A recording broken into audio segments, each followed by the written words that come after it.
I'm just going to make a little rhyme that'll take about a minute or two of your time.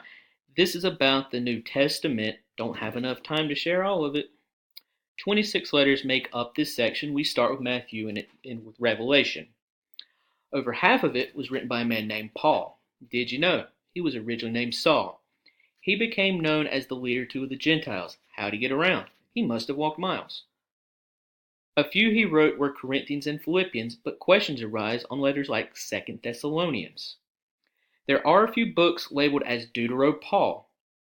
They have issues, but to know the truth, who do we call? These books are said to be written by him, but are they? The chances are slim. Books mimicked others or left key parts out of a letter.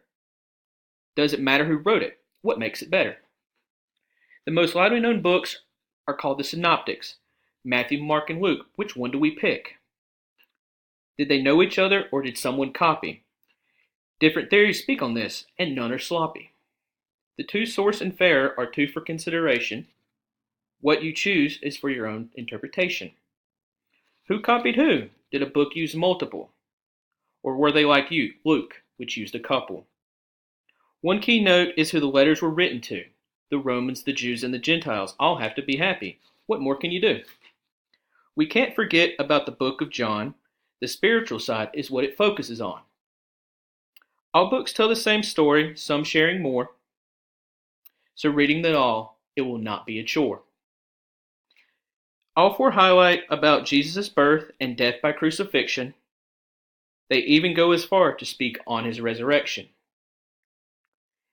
The end of times is talked about in the book of Revelation. Reading through that is a wild sensation. I hope my poem has shed light on the New Testament. I highly recommend learning more from Dr. Gravitt. If your interest is piqued, just follow the way. May God bless you, and have a nice day.